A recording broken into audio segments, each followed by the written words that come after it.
Have you ever left a conversation and you feel like no matter what you would have said, you were going to be the bad guy? Manipulators have a way of turning the tables on you and making you feel guilty or wrong for speaking your truth or maybe for setting boundaries in your life.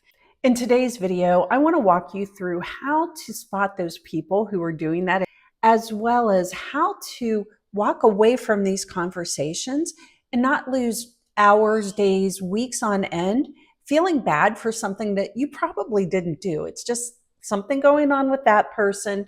Maybe it's how they treat everybody, but maybe it's just the dynamics in your relationship. And we don't want to get lost in that because it beats down our confidence. It makes us feel really bad about ourselves, and it stops us from living our very best life. Because when we're feeling that guilt and shame, like we did something wrong, and you got to remember that's the whole point of them making you feel that way. When we feel those emotions, we're stopping our own manifestations, or we're blocking the manifestations, and we're blocking ourselves from really living life to its fullest. This video is really important to me because it just happened to me a few months ago. It was back in January when I realized this person in my life, it's a very good friend. So if I didn't do what she wanted me to do, she would ghost me sometimes for weeks on end. And I would always end up feeling bad. And for silly things, like one day I didn't want to go on the boat. Well, it was cold, it's rainy. I'm from Florida. I don't like being on a boat in the cold and rain. I'm an introvert. It's a big boat. It's just not my vibe. I'm just not into being in crowds, but I would always feel so bad because there again, she would ghost me. And so I'd feel guilty. Now, keep in mind, I coach this stuff, guys. I know all of this stuff. I know and understand the dynamics of relationships, yet I fell into the trap of, oh, well, maybe she didn't mean it. And I know that she has a case of PTSD. She had something really terrible happening to her and she's getting help. But, so I was making all these excuses. But at the end of the day, there's no excuse for someone treating you that way. There's no excuse for someone manipulating you, ghosting you, making you feel bad for just not wanting to do something, or there again, for speaking your truth. And this came to light again last week when I was coaching one of my private clients, and she was afraid to be seen. She had this emotional block about coming out and sharing the business that she's so excited to get started in. She couldn't understand what was blocking her. And when we dug down into it, it was this fear of being seen, because one person, one family member in her life was making her feel small and insignificant and wrong for changing careers. And she'd done this to her off and on throughout her entire life. And they were extremely close. So when she recognized that this was what was holding her back, all of a sudden I saw the lights go on in her eyes. And now, 1 week later, she's literally unstoppable. See, it's those little things that can block us from creating a life that we love. It's those little things that can block us from going for those big dreams. That fear of judgment, that fear of being seen, being made small, whatever it is that's holding you back. Once you remove that block, honestly, you can get to any goal that you set for yourself. So how do we spot these relationships or these conversations when we're in it? Well, if you leave that conversation and you feel like you're emotionally drained, or you're feeling guilty, or like you've been manipulated or diminished in any way, because one of the key roles that manipulator or that toxic person is playing in your life is to make you feel less than. Like maybe you're not as smart as they are. You should do everything they ask you to do or they want you to do. You should do everything their way. Like you can't clean the house right. You can't maybe even wash the dishes right. And oftentimes it does show up in the personal growth space. And the reason is those people, they know you to be this person that maybe they've known for many, many years. And then they see you growing. They see you expanding. They see you making new friends, maybe even looking at a new career or looking to move across the country or abroad somewhere. And they get scared. And it's not an intentional thing. You have to remember, this is all subconscious. And it could be because maybe they feel small, they feel insignificant, they feel like, you're moving ahead without them. And so it's kind of like a loss for them. But then there are those people who are just, they're dealing with some things, like my friend. Like I said, she has PTSD. I know this about her, but maybe she was this way all along. I don't know. I haven't known her that long to know that part of her history.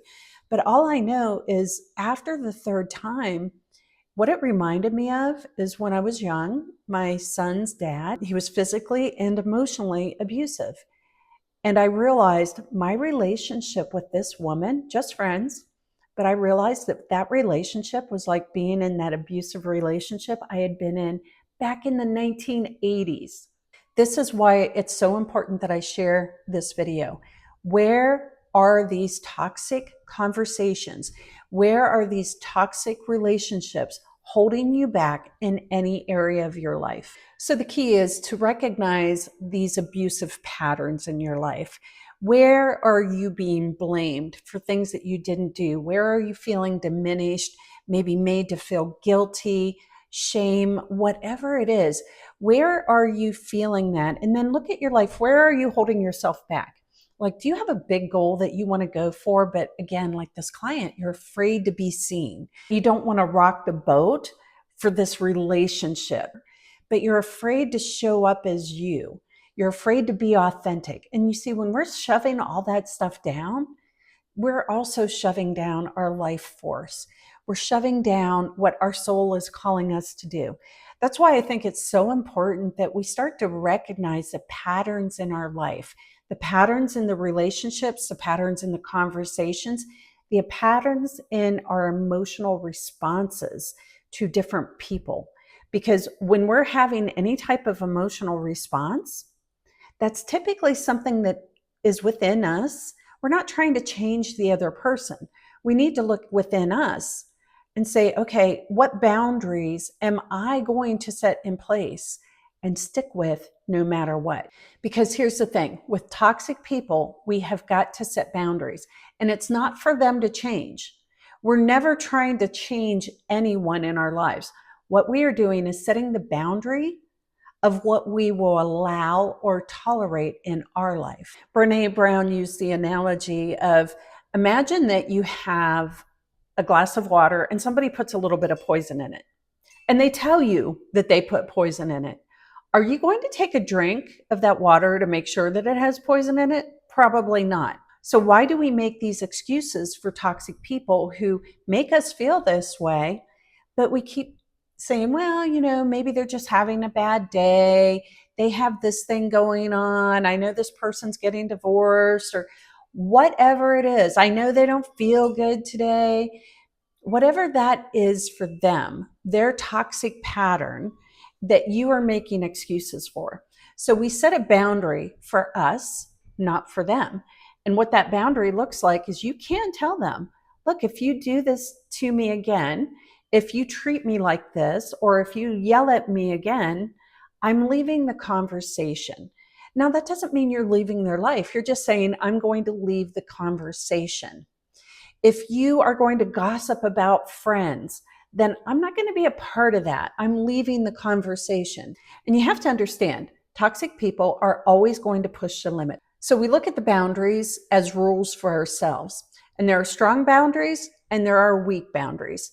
A strong boundary would be, if you yell at me again, I am leaving this conversation. A weak boundary would be, please stop yelling at me. I don't like it when you yell at me. It makes me feel really bad. Do you see how that's not even a boundary? That's more of a request. I get it. It can be extraordinarily painful to set boundaries, especially when it requires walking away from conversations or walking away from people that we care about. But the one thing that I know, having coached so many people through all of these situations and my own, like I said, this was just a few months ago, that when you do set those boundaries, although it can be painful, it takes a lot of courage. It's going to feed your self-worth because you're telling yourself that you are worthy of being treated better than that.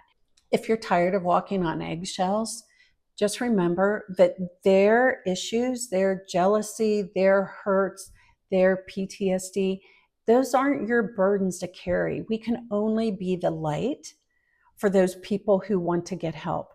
So protect your energy, protect your peace. And if you found value in this video, please like and subscribe and share this with a friend who may be going through that right now, who feels like maybe they have someone who's manipulative or toxic in their life. And if you haven't already, join my free school community, the House of Bold Manifestation. I have a 14-day manifestation challenge, absolutely free. You'll get a lot of value out of it. And if you feel called to step into that next level, I have a program called Magnetic Mindset.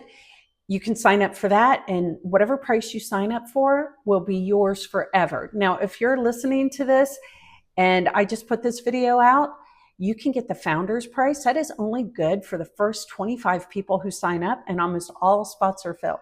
It's a great program, and it will help you spot these toxic relationships. It's going to help you step into your life with more confidence, more ease, and more clarity.